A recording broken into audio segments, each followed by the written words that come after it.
Shalom. All praises go to the Most High Yahweh. Ba'ashem Yahushua, Ba'ashem Tabachukodash, that belong the Son to the Elder Apostles at Great Millstone, for the teachings of the Scriptures, among other things. Shalom to the sincere Akim across the world. Now, this is the book of 1 Samuel, chapter 26, titled David Spares Soul Again. So, before I read this, I came across a video. I clicked on it just randomly. Sometimes I just click on stuff to see if I can learn something or something. I don't know. I just click on stuff, right? And I clicked on this guy over here, and then he started talking, and then I started thinking right away, like, wow, this is crazy. But anyway, let him talk. So that sums up the main mission of the Black American game Kendrick is playing against Drake. I've already done the deep dives in previous videos, breaking down the deep dives that he's doing concerning the things of the world, which in this case is music.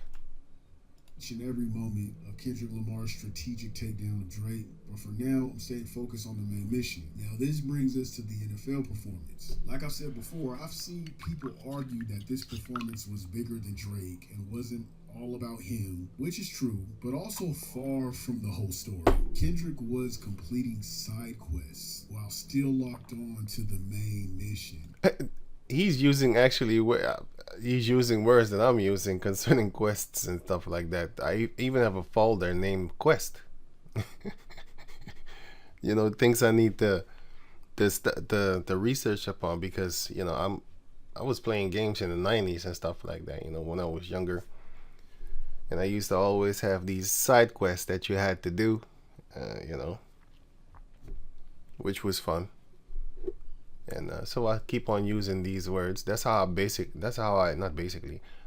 learned how to write English, by playing these games. That's how I learned how to write it. I learned how to understand it by just watching television, because in Suriname you don't have subtitles. So a child, you're just gonna know it. You're just gonna know what it says. I don't know how it works, but a child can speak Chinese, and if you talk to them, they will figure it out. Even the dog can do it. The dogs in China, if they don't eat them, the dogs in China, they can understand Chinese. If you tell them to roll over in Chinese, he will do it, if they're alive. But in Japan, they're talking Japanese to the dogs. They understand. The birds in Japan understand Japanese also.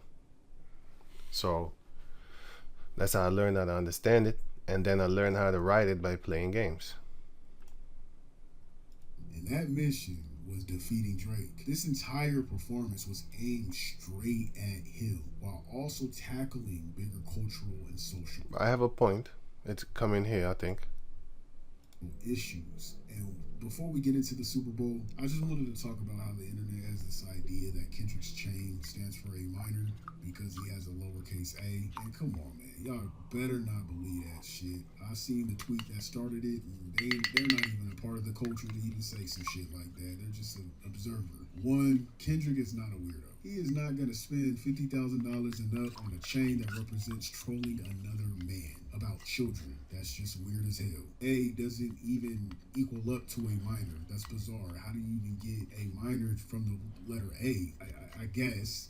Okay. That's some new ass fan base energy thinking shit. Whatever. I can't change your minds. If that makes you guys feel good, okay, fine. But I do want to point out that back in 2012, Kendrick's very first mainstream album, Good Kid, Mad City, had 2 A's in the word mad. Everyone was so fixated on learning the acronym for the A's in mad. I remember the hype. It was big. This is what I was talking about. This is what I actually meant.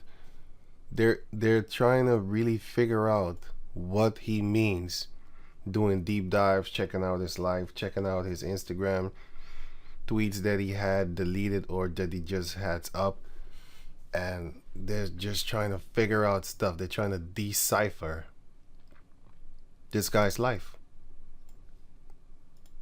and everything that he wrote as a code. Like, they're really trying to figure it out. Wanted to know, what did the A stand for, Kendrick? He would later reveal it had 2 meanings. So they waited for years until he revealed it even. So they patiently waiting for years until he talks about it. Our people are not waiting for the Lord to come back and pull them out of the nonsense that we put ourselves in. They're not waiting for, they're not trying to decipher the Bible and ask themselves, so how come we actually went into slavery? What happened? What's going on actually upon the planet Earth? What are we living in? Why is the Matrix movie such a big thing? Because you're living in it to a certain degree. In the interview with the Los Angeles Leakers, Doc broke it down. It's two meanings. The first one is my angry adolescents divided, and the basic standout meaning is my angels on angel dust. Look at this research that these people are doing into folly, things of the world, nonsense, which is not going to get them anything concerning spiritual awakening into Yahweh Bashem Yahushai, which means immortal life. Look, we have the truth, starting with the elder apostle son Dan and great millstone that taught this the truth.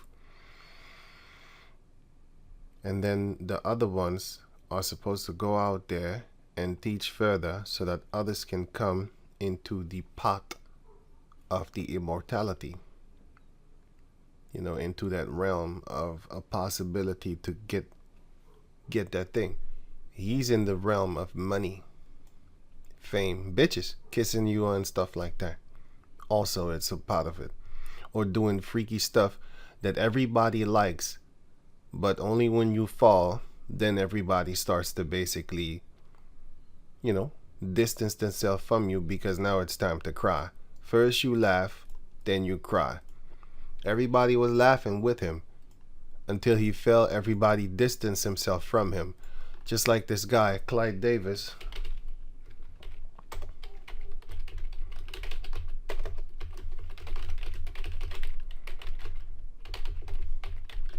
This guy was taking pictures with this guy. I think it's Clyde Davis or something like that. Wait. Right, you got this guy over here. His name is Clive Davis, right? He been cited taking pictures with Diddy for life, like for a long, long time. Here, they're having a conversation. Here another suit again. Here's a dark suit. Here gray.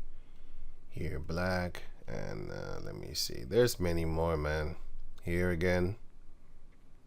It could be this one actually. Yeah. I see the red thing here. Yeah, they got the same clothing on. I'm not sure if this one is this one. Anyway, they've been cited in here again. Oh no, that's the same one as there. But they've been cited often together. Here again. Come on, man. Here again. And here once more again. Now he has like a raining jacket or something like that. I think it's reflective of something. It slides off water, I would think. Okay, enough of all the evidence. Evidence. And then I typed in Clive Davis does not remember Diddy, and then I can't click on this because I don't have Facebook, and therefore they want me to accept their cookies. I'm not gonna accept their cookies in my browser. I don't want that. I don't want them in my computer. As you can see here, it doesn't go, so I can't, and I don't want to. Yeah, but this one I can do a few times a day. I'm not gonna join forces with them neither, but this is my point. People are curious about the status of P. Diddy. Status of what? P. Diddy. Diddy. Okay. The status of Hunter. Oh, you really don't. What do you make of that situation? He doesn't know him anymore. He plays stupid. So that's what's up. They're playing stupid. But you get what you deserve. So it was all good for a while. And after you just fall down, and everybody be like, I don't know this guy. Literally. And that's the funniest one, because he's his mentor. He's the one that taught him all these things. He's the original Diddy. But anyway, so Jake is doing all these deep dives. So Kendrick would later announce his record label back in 2020. Anyway, so that I wanted to just grab a few scriptures before I get up in 1 Samuel 26. Isaiah 1 and 3. I was going to do this, but I'm going to skip it. So 1 and 3, Isaiah. The ox knoweth his owner, and the ass his master's crib, the donkey. But Israel doth not know, my people doth not consider. Our people don't even consider the situation that they're in, why they're in America and all across the world and all that type of stuff. Not having their own land, their own food, their own water, their own women. We don't even own our own women. Meanwhile, the heathen nations own their women. But like Esau is losing the grip on his, because that's the curses jumping upon them now. Deuteronomy 30 and 7. So it's jumping up on them now. They can't control their women anymore. And their women hate them too. Especially the ones with like different hair colors and stuff like that. Yeah. So it says here that, verse 5. Why should you be stricken anymore? The Lord doesn't even want to punish us anymore. He's like, they ain't learning anyway.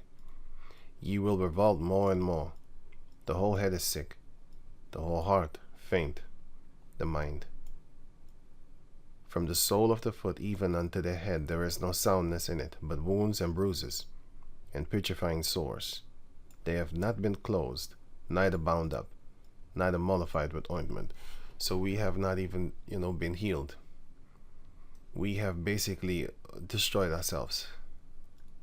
As you read further, it explains. Because it says right here, let me see. Your country is desolate, your cities are burned with fire, because the heathen came through, the Heavenly Father allowed them to come through and burn our cities to the ground, even our sanctuary, which is the physical sanctuary is where the Ark of the Covenant was in. And then we are symbolically the sanctuary of the Lord as a nation. Your land, strangers devoured it in your presence. They did it back then, and they're doing it right now once more. For example, it's not that Harlem is our land, but Harlem in America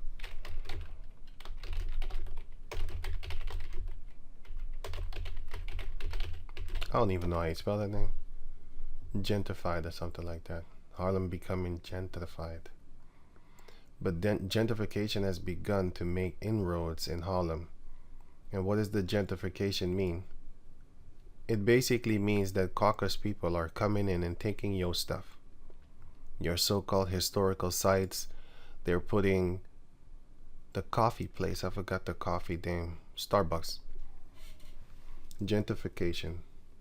The process whereby the character of a poor urban area is changed by wealthier people moving in, improving housing and attracting new businesses, often, here it comes, displacing current inhabitants in the process.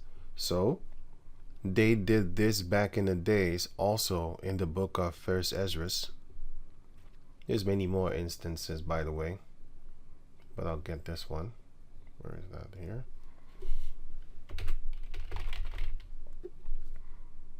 So 1 Ezra chapter 4, verse 50, 49. Moreover, he wrote for all the Jews that went out of his realm up into Jewry, which is Darius, concerning their freedom, because we were slaves under the Babylonians. And then the Most High sent Darius to come and free us from under the Babylonians. That no officer, no ruler, no lieutenant, nor treasurer should forcibly enter into their doors. So the king ordered us, if you read the book of Isaiah 45 and also 1 Ezra chapter 2, you will see that it's Yahweh who set up Darius, my anointed, the Lord called him, to come and free us here, for example. Here's a fact, example of a fact. Isaiah 45 and 1. Thus saith Yahweh to his anointed, to Cyrus, But Darius was one of them too. You know, he used Darius also. But yeah, Cyrus was his anointed. Sorry. Wait a minute. Let me see something here. Wait. Kind of mixed the name up then. Therefore, wait. Let me double check it, please. Sorry. It was Cyrus, right? Oh shit! It was Cyrus. Sorry. Sorry. Because I read here Darius. So then that jumped in me. Sorry about that. It's good that I looked it up. Okay, going back to over here. Whose right hand I have holden to subdue nations before him. You see, the Lord did that. And I will loose the loins of kings, to open before him the two levied gates, and the gates shall not be shut. Meaning you can't fight against them. You're going to die. And he killed many kings and nations under the rule, under the guidance of the Lord. And he admitted it. He's not like Esau that says, I am the one that did all this. Nor is he like the Assyrians that also said the same thing as Esau. You know, because the Assyrian, the kings of Assyria, they said, first Isaiah 10:13, for he saith, by the strength of my hand have I done it, and by my wisdom, for I am prudent. Then the Lord said, verse 15, shall the axe boast itself against him that you would do with? Basically, why are you talking tough? Yes, I send you, here in verse 5, to go and butcher the Israelites for me. But you need to know that I send you. You know, it's me. I did that. But then he got full of himself. So the Lord said here that the Lord will burn him and all the other heathen nations that fight against us. Thorns and briars shall be burned in that day. Right? Sorry. Going back over here. Okay, here. Wait, let me see. Saying here. First Ezra 2:3. Saying, thus saith Cyrus, king of the Persians, Yahweh, the power of Israel, the Most High Yahweh, had made me king of the whole world, and commanded me to build him an house at Jerusalem in Jewry. And that house was, let me see something here. Maybe I didn't put it here yet. Wait, tabernacle.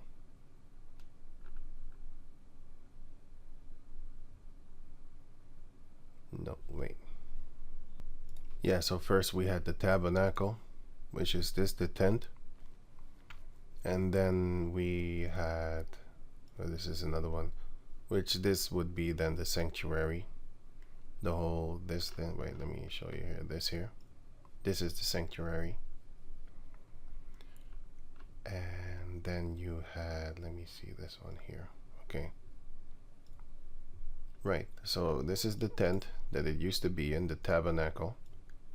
Then you had King Solomon's temple, that was built for the Ark of the Covenant. And then we came out of slavery, and then you had Zerubbabel, the slavery of Babylon. And then we had Zerubbabel's temple. Now the third temple is not our temple because it was built by another nation, which was Esau. And it's Herod's temple.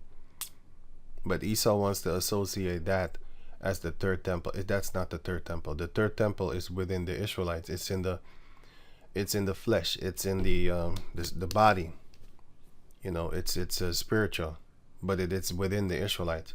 The kingdom of heaven is within you, and ye are the temple of the Lord. The Lord dwelleth within the Israelites, and not in a temple made with hands. He's not there. And King Solomon said it himself also. He told the people like, listen, the Lord is not here. Because it says right here, 2 Chronicles 2:5. And the house which I build is great, for great is our power above all gods, all idols, that other people worship, and that do benefit them. But, you know, it's an idol. Wisdom of Solomon 14 explains where idols comes from. Lord willing, I'm going to do a video about that. verse 6. But who is able to build him an house? Yahweh. Seeing the heaven and heavens of heavens cannot contain him, who am I then, that I should build him an house, save only to burn sacrifice before him? Right. So King Solomon knew, like, yeah, the Lord is not there. The only reason I'm doing it is just basically to burn sacrifice or something like that, because he's all over the place. So anyway, build him an house at Jerusalem. So that is the house of the Lord, where the Ark of the Covenant is in. But we symbolically are of the house of the Lord, the Israelites, I should say, as a nation. And not 100% of them, only a small portion of them. The remnant is only going to seek after the Lord and do deep dives, like how this guy is doing deep dives in a man's life, like an individual guy that they worship. How many views here? Well, boom. And I'm not into views, because I've seen the scriptures, I understand it, Lord willing I do. And this is not about a big number thing. Many are called, but few are chosen. I had this one guy come to my channel and laugh. You ain't got no, something like that. You ain't got, you do our videos long, and you only got a few views. I was laughing. Then I put the scripture, and then he shut the intercourse up, because he was a so-called Bible guy also, but I think he believes in Caesar Borgia or something like that. Some Jeezy crazy nonsense. I don't know if he believes in the black Jesus or the other white meat, that one, the raw chicken. I don't know, but he said something, and then I put the scripture, many are called but few are chosen. And the other one that I also put was this one, 2nd Ezra chapter 8, which is just funny. That shows you how they think, how people think, boasting. 2nd Ezra chapter 8 verse 1, and he answered me, saying, the Most High had created this world for many. So all these heathen nations, they all get together and they rule all beautifully. All of them, they rule all of them. All of them rule. They get together and then they rule over the majority of the people. And they also rule over their own people. Sorry, the majority of the people, but they also rule over us. That's what I mean. And then you have another one, which is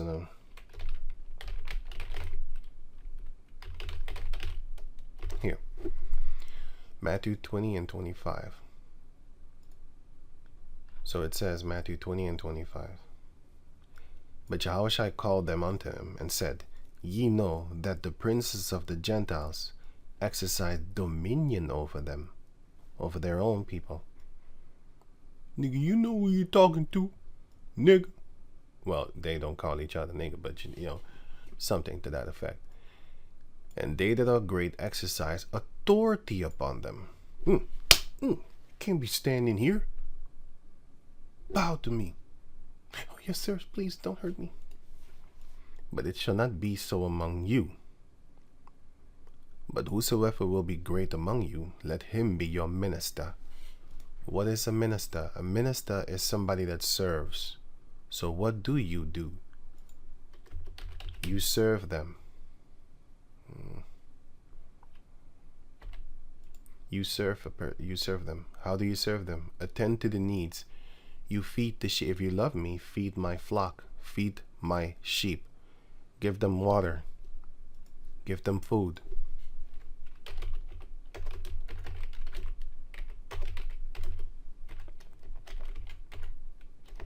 Give them life.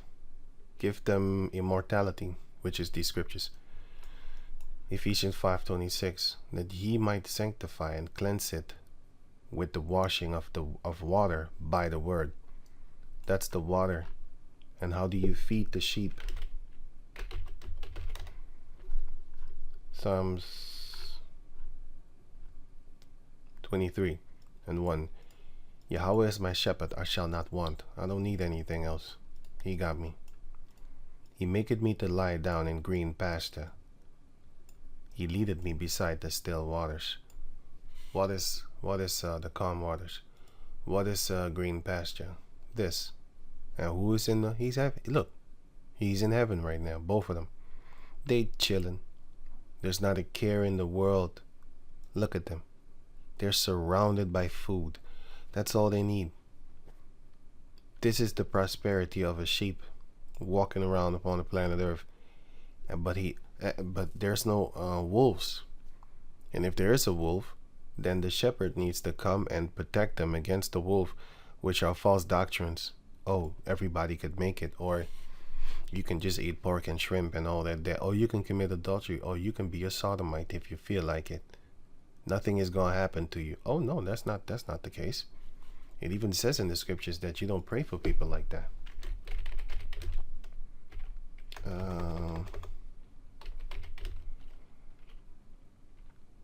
What was it again? 5? 1 John 5 and 16. If any man see his brother sin a sin which is not unto death, he shall ask, and he shall give him life for them that sin not unto death. How do you give them life? Give him the scriptures. But give not thy pearls unto swine, because they will trample them and turn around and then fight you. Yeah, right? There is a sin unto death. I do not say that ye shall pray for it. Right. Basically, if you see a vile beast on a sodomy type tip, for example, yeah, you let that man go, man. You don't even try. But you have others that are ashamed that they did something when they were younger, or they just made a mistake. Then you have this one, 1 Corinthians 6 and 9. Know ye not that the unrighteous shall not inherit the kingdom of the heavenly Father? Be not deceived. Neither fornicators, which are people that do unlawful type weird sex, orgies, make porn and stuff like that, for example. Nor idolaters, worshippers of idols, nor adulterers, sleeping with another man's wife, or if you a woman, then you sleep with somebody else other than your husband. Nor effeminate. I have met guys that they have a lot of women, but they're feminine. I'm looking at them like, God damn, this guy act like a girl. They always surrounded by women. You know, and they have a lot of girlfriends. I'm not looking at that shit like, wow, that's what these girls like. They're like them so-called effeminate dudes. Anyway, so let me not say anything. Anyway, nor abuses of themselves with mankind. Abuses of themselves of the homos. Right? Nor thieves, nor covetous. If you're greedy for another man's stuff, nor you're stealing from another, nor drunkens, or you messed up, nor revilers, you speak evil of rulers of our people. For example, or the high priest. You don't do that, even if he's wrong.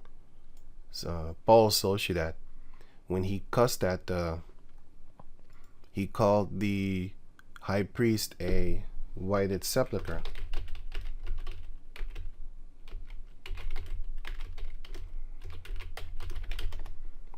Acts 23 and 3. Then said Paul unto him, Yahweh smite thee. Because the priest said, may the Lord smack you.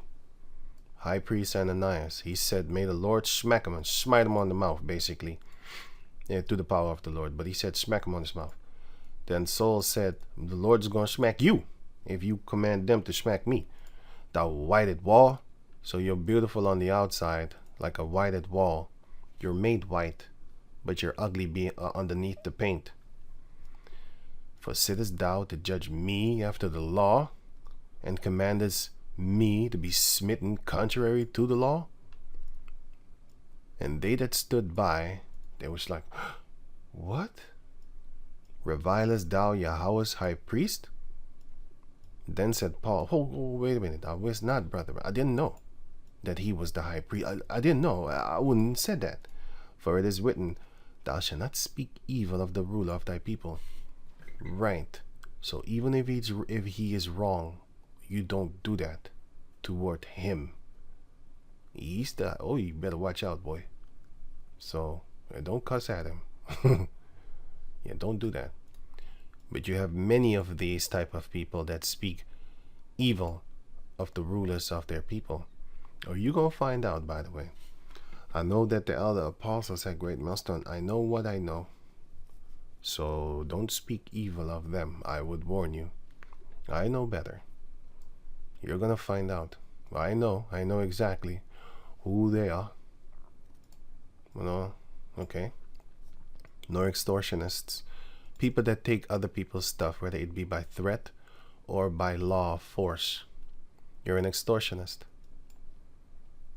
A criminal who extorts money from someone by threatening them to expose embarrassing information about them. Well, it doesn't have to mean threatening. Or a white mailer, an extortionist, criminal, crook, felon, malefactor is a criminal, outlaw. It doesn't have to be that. You could be an extortionist by using their satanic laws in order to get their money from them, like divorce. That's extortionist. He's forcing you to pay money that no, that's not correct. You're stealing from me. You have nothing to do here. We broke up, right? As a matter of fact, you need to pay me because you're not supposed to be leaving as a woman. Or you leave in a body bag until death do you part. Remember that one? But anyway, we are under the ruler shit of Esau right now. Going on, shall inherit the kingdom of the Heavenly Father. Here it comes. And such were some of you. So some of the Israelites did do this. But what were they? But ye are washed, but ye are sanctified, but ye are justified in the name of the Lord Yahushua. You're justified. The justification is of me. So the Lord justifies you, like, yeah, those things, okay, I'll justify him. You can go on to the door of the gates of heaven. You can go on. I'll open the door for you. And by the Spirit of our power, Yahweh. So let not anyone tell you garbage. This is just, it's cutthroat, right?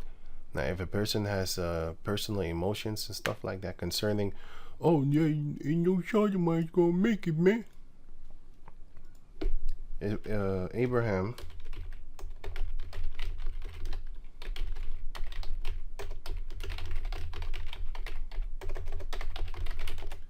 Abraham was praying for the Sodomites. 2nd Ezra chapter 7 verse 36. Then said I, Abraham prayed first for the Sodomites, and Moses for the fathers that sinned in the wilderness. So, and these weren't even Israelites. Let that sink in. Anyway, so, right. But I'm not telling you to go pray for them Sodomites. Now, the ones that know that they've done harm to themselves because they sin against the Lord. Yeah. So you're hurting yourself without you knowing. He that hated me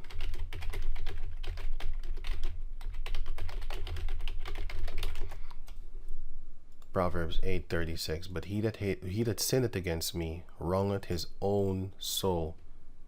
Yeah, you're not hurting the Lord, boy. You're doing it to yourself. All that hate me all that hate me love death. And you must love death then. You think you hate the Lord by denying him. The Lord doesn't exist. Yeah, you're hurting yourself. You're not hurting him by denying him. A lot of Satanists do that. They deny the Lord because they think they can offend him. He's gonna wipe you out, but he lets you walk around here. And actually, if you think about it, you're in suffering. You're hurt. You're in a world of pain, but you can't fight him.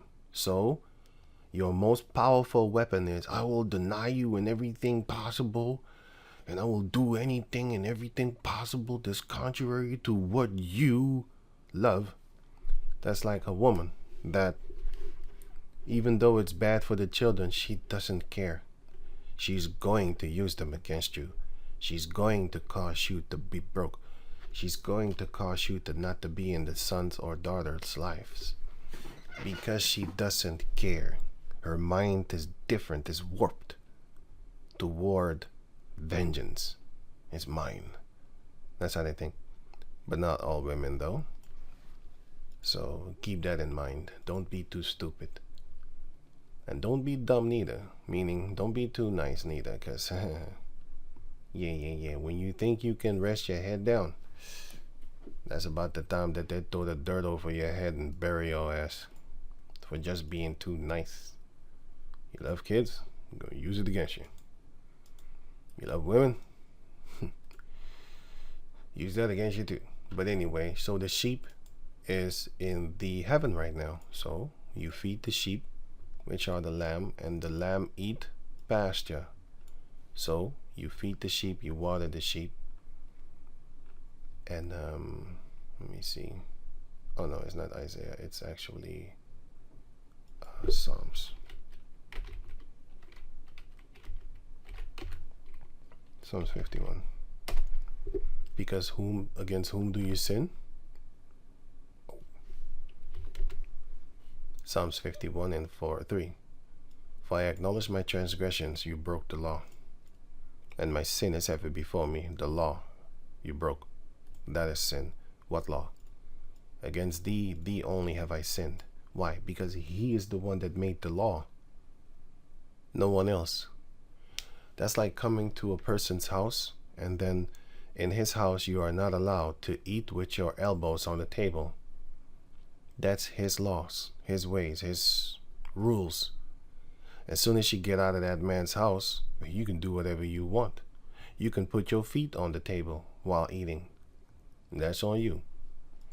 But once you are of the Lord, then you're supposed to keep his ways. If you don't, he'll curse you. Have I sinned against thee, and done this evil in thy sight, that thou mayest be justified when thou speakest? How does the Lord speak? You're going to figure it out. It's just like how the earth speaks. When you see the leaves falling from a tree, you know that it is wintertime is coming. Especially autumn is coming. It's getting brown and all that type of stuff. When you see the insects start returning, for example, flies, when you open the door and then flies come buzzing around in the house looking for something sugary or just food, then you know spring. It's here. That's how the earth talks to you. And how the Lord talks to you is judgment. Whether it goes good with you or whether it goes bad. Sometimes it goes bad, but it's actually a good thing. And sometimes it goes good, but actually a bad thing. For example,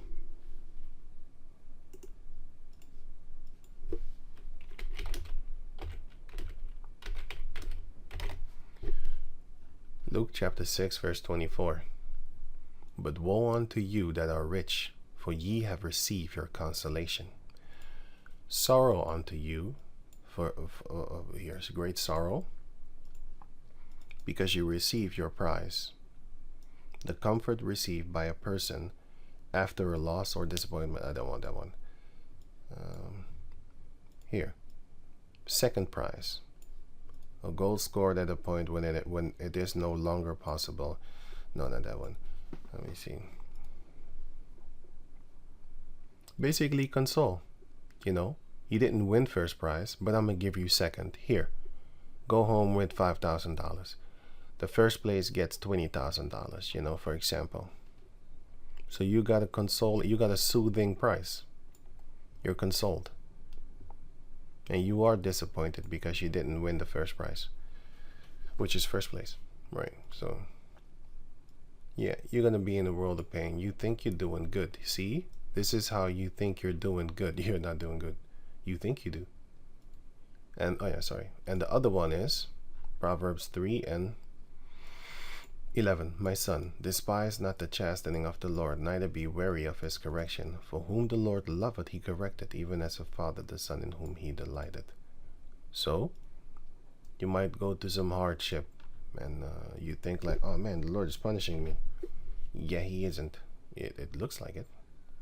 And you have another example here. Okay, then we'll go back to the where I'm supposed to be. 3 here. So it says, Wisdom of Solomon 3:1. But the souls of the righteous are in the hand of Yahweh, and there shall no torment touch them. In the sight of the unwise, they seemed to die. See, when you're doing good, it looks like you're doing bad, sometimes. And their departure is taken for misery. No, he died horrible. Oh, like, oh, he's suffering. Oh. and they're going from us to be utter destruction, but they are in peace. For though they be punished in the sight of men, oh, you going through some hardship, ha ha ha. Hey, the Lord's still with you, boy, ha ha ha. Yet is their hope full of immortality, and having been a little chastised, they shall greatly be they shall be greatly rewarded. For Yahweh proved them and found them worthy for himself. Okay, enough of all these examples, which I didn't even want to go into, but yay, Lord willing, man. So, you minister unto the people, just like a king. A king serves the people, but you should not call the king your servant. Smack the shit at you, because it's the king. You might die that day. But the king does serve the people. That is his job. So, the men of the Lord, what do? They serve the nation of Israel. That is their job. Just like how the Levites were created to serve the nation of Israel. That's their job. But now the 12 tribes will serve the nation of Israel. There be many labor, but the laborers are few.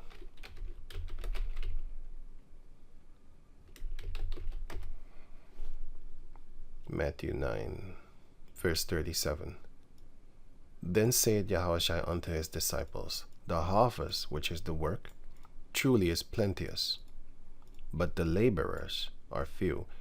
There's not many workers willing to work the work and do what they're supposed to be doing and feeding the sheep. That's why the scripture says, blessed is the feet of those that bring the gospel.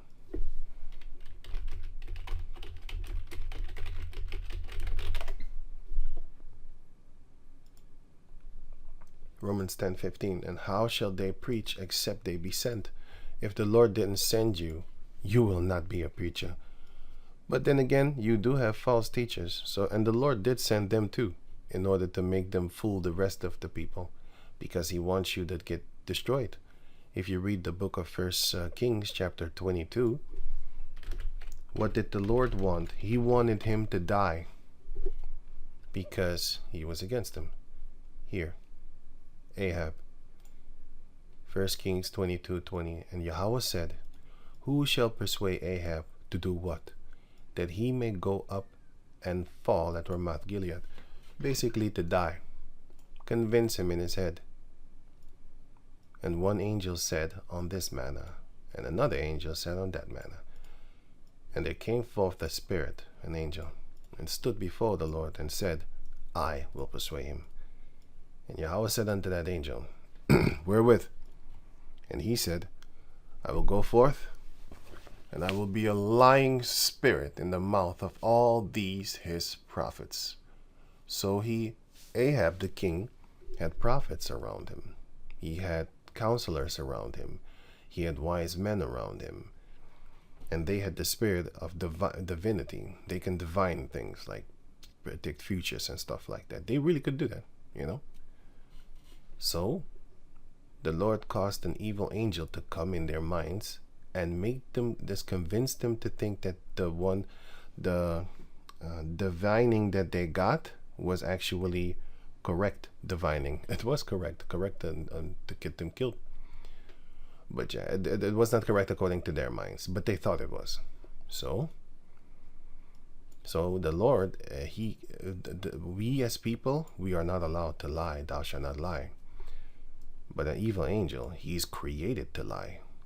Are you gonna, hey man, you breaking the law? The law is not given unto him like that. It's given unto us. I will be a lying spirit in the mouth of all these his prophets. And the heavenly Father said, thou shalt persuade him, Ahab, and prevail also against Ahab. Go forth and do so. Now here it comes. Now therefore behold, the Lord had put a lying spirit in the mouth of all these thy prophets, and Yahweh had spoken evil concerning thee.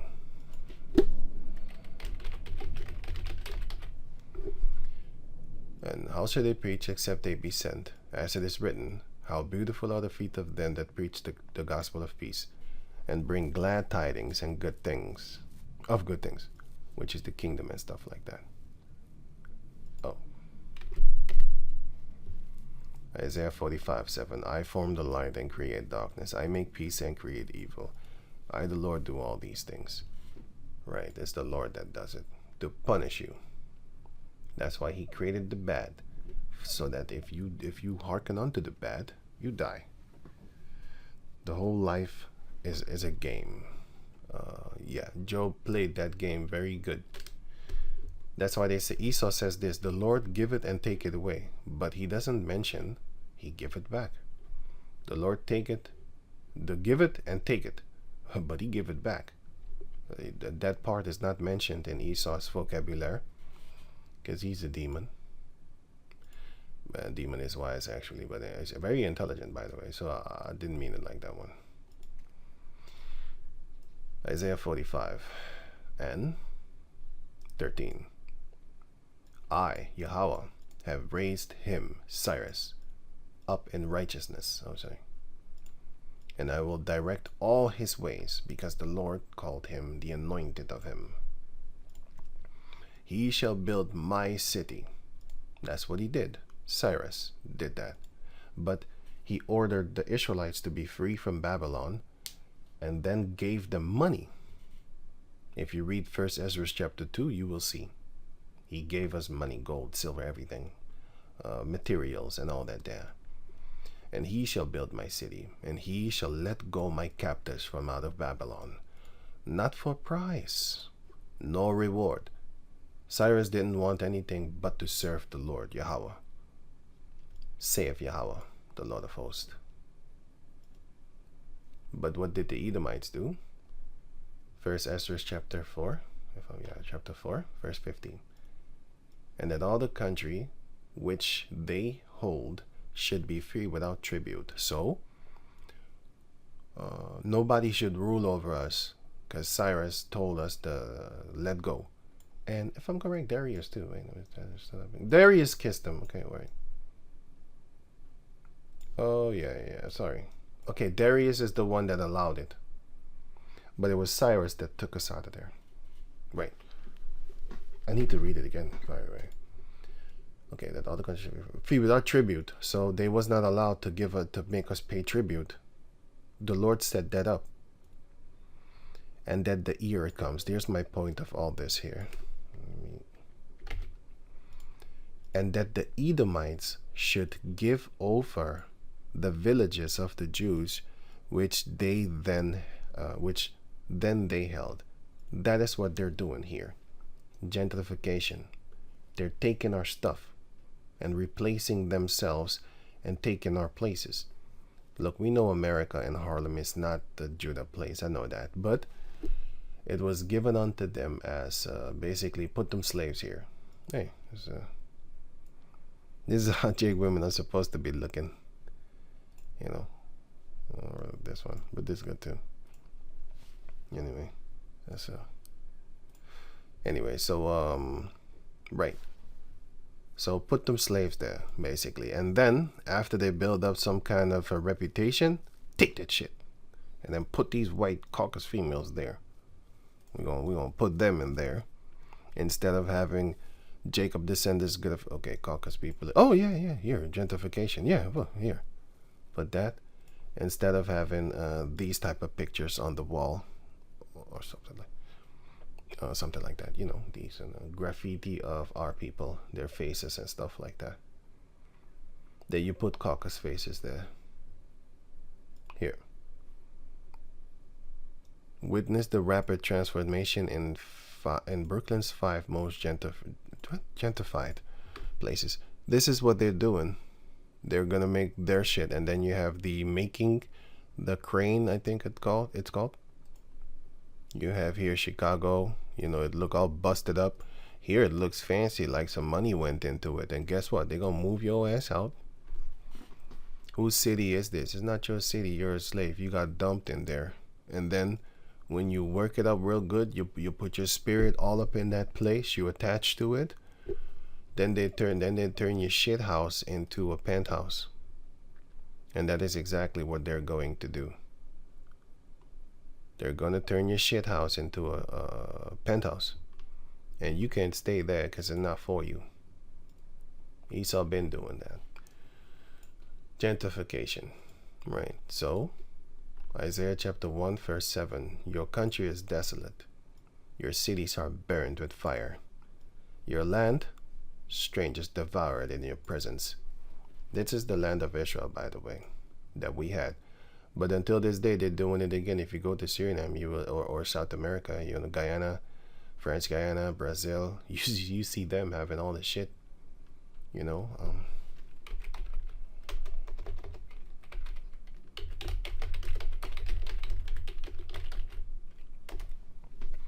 You literally have poverty lines in Brazil. Here. You should know who the fuck lives. Sorry, you should know who lives here. You should already know. You got the dark ones over here. Of course, you got the light ones in the mix stuff here. You don't have a lot of dark ones over here, boy. I tell you that. I'll fucking tell you that shit. That's not how it works. It doesn't work like that. Okay, it does not work like that. It's you see these type of children. You know, see different shades, of course. Because the elites, they don't give a fuck, boy. The elites of a race don't care. For example,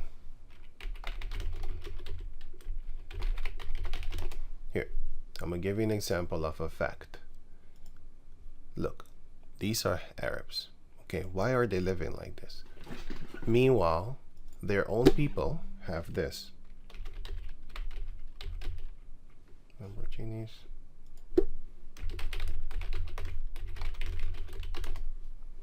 Here. What the fuck?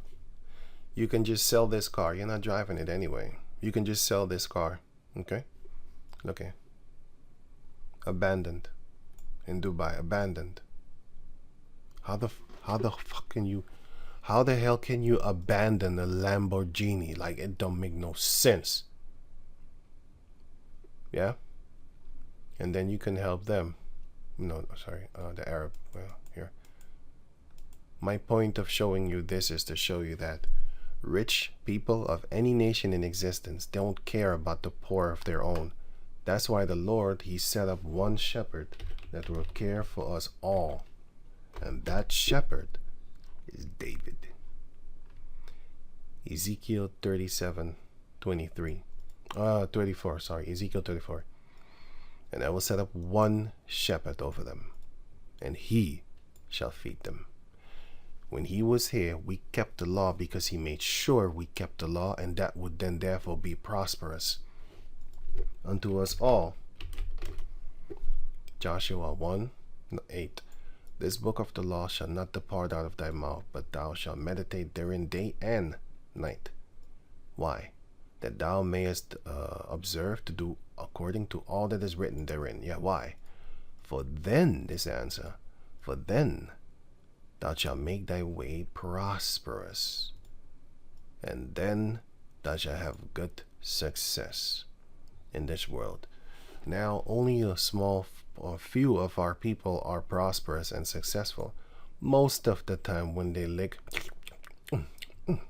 wow, your butt cheeks taste better than, than anybody else, But when they lick feces from the caucus, most of the time, not all the time, man, I have seen others that are very grindy, doing hard, they're doing their best to achieve something in this fallen world, but they're really trying. So it's not everybody is a goddamn caucus feces gobbler, straight up from their asshole, straight up from that anus. So not everybody does that, but a big portion of them do that.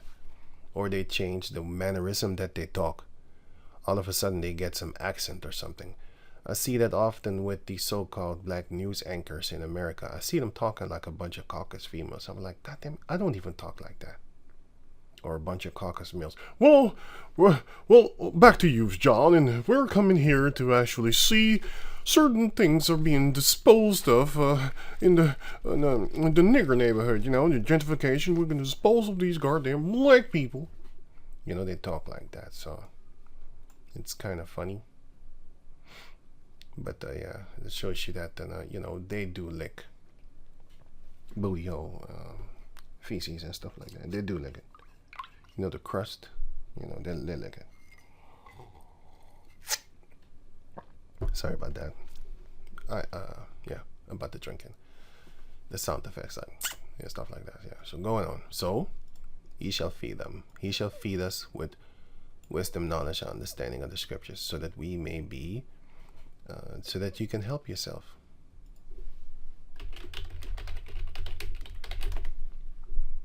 First Timothy 4:16. Take heed unto thyself and unto the doctrine. So check yourself, and of course, check the doctrine. Continue in them. Continue in the doctrine that we have been taught by Yahweh. For in doing this, thou shalt both save thyself and them that hear thee. You're going to help yourself, and you're going to help the ones that listen to you. If you check yourself, check the doctrine. You're going to fall often. The doctrine will never fall. You're going to fall. But you need to get back up. And once you do that, you're going to be different toward people that are going through some things. You're not going to just basically want to, hey, you're going to, here. This is how you're going to be.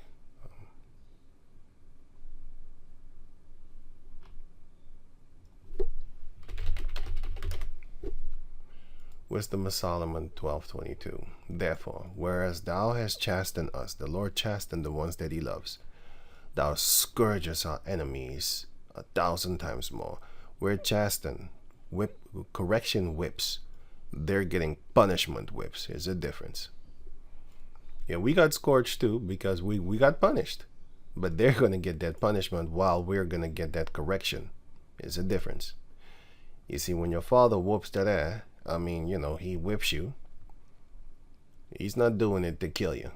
But when your same father would hit another person for hitting you, let's say it's a grown man or something, and you're a child, when he hits him, he's not trying to correct him. Well, it's a form of correction, but it's more like, I'm going to hurt you, boy. I'm here, I'm going to do, okay, you know what I'm saying? Okay, that one is what the Lord will do for us. Isaiah chapter 10 is a beautiful example. That's why I often use it. The basic scripture, man. I love being basic because that will print it in your mind. I repeat it so often, I'm like a broken. But I tell you what I'm doing. I'm not like Esau, that he plays something so often that you will start to believe it's the truth. Or, he repeats it so often that he programs you to believe in it. And you will, because he's a genius. He does studies. He has millions of trillions. Yeah, he has disposed on the side to do mind studying things, not just mind control, my man. He already got that to a certain degree, but he just mind study. He wants to know things, right? He studies this. He studied himself, just like how our people study to know just one person, what the hell they mean when they write a rap or whatever, or buy a chain, But Esau is deeper than that, my man, because it shows you right here. Psalm 64. And then 6. They search out iniquities. They're wicked with it, boy. They accomplish a diligent search. They accomplish it all right. Both the inward thought of every one of them, not just some, every one of them, and the heart is deep. They're very intelligent to do wicked things beyond your imagination. You're like, God damn. No, literally, God damn you. I just cursed him.